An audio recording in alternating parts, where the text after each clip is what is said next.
কখনো air strike, কখনো বিস্ফোরণ, কখনো প্রাণ যাচ্ছে জঙ্গির, আবার কখনো ভারতের পাল্টা প্রত্যাঘাত ও বালুচ আর্মিদের কঠিন বিস্ফোরণে প্রাণ যাচ্ছে পাক সেনাবাহিনীর।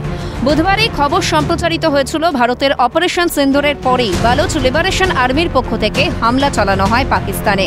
বালুচ হামলায় নিহত অন্তত 14 পাক সেনা। সে ছবিও বুধবার প্রকাশ্যে এনেছিল বালুচ আর্মিরা। বৃহস্পতিবার বালুচ লিবারেশন আর্মির পক্ষ থেকে বিস্ফোরণের সেই ভয়াবহ ভিডিও সামনে আনা হয়েছে। ভিডিওতে দেখা যাচ্ছে দুর্গম পাহাড়ি রাস্তার ওপরের দিকে তীক্ষ্ণ নজর রাখছে পাকিস্তানের সেনার গাড়ির ওপর। যে গাড়িতে সেনা নেই, আছে শুধু জিনিসপত্র, সে গাড়িগুলি ছেড়ে দিচ্ছে বালুচ আর্মিরা। এই সময় গাড়িতে করে উপস্থিত পাক সেনা। গাড়িটির রেঞ্জের মধ্যে আসতেই রিমোট দিয়ে বিস্ফোরণ, ছিন্ন ভিন্ন পাক সেনারা।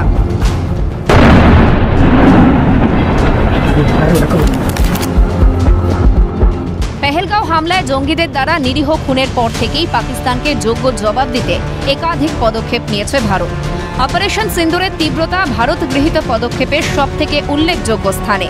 যদিও ভারতের নেওয়া পদক্ষেপে প্রাণ হারিয়েছে জঙ্গিরা, সেনারা বা সাধারণ মানুষ নন। কিন্তু পাক বাহিনীর হাত থেকে নিজেদের স্বাধীনতা ছিনিয়ে নিতে কি এবার বদ্ধপরিকর হয়ে গেল বালুচিস্তান? তাই কি ভারতের হামলার সঙ্গেই একের পর এক বালুচ হামলা পাকিস্তানে? উল্লেখ্য, বালুচিস্তান ও পাকিস্তানের মধ্যে সমস্যা মূলত জাতিসত্তার অধিকার ও স্বাধীনতা সংক্রান্ত।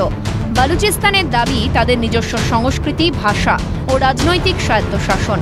বালুচিস্তানে পাকিস্তানের সামরিক বাহিনীর উপস্থিতিতে মানবাধিকার লঙ্ঘনের অভিযোগও আনে তারা। 2003 সাল থেকেই স্বাধীনতা ছিনিয়ে নেওয়া যুদ্ধ শুরু করে বালুচিস্তান।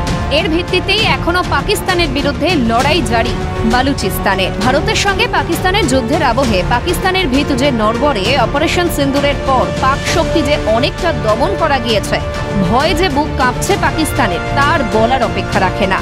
বর্তমানে ভিত নড়া, দুর্বল, নীতিহীন, দিকভ্রষ্ট পাকিস্তানকে আক্রমণ করার জন্য এই সময়টাকেই কি উপযুক্ত মনে করছে বালুচিস্তান?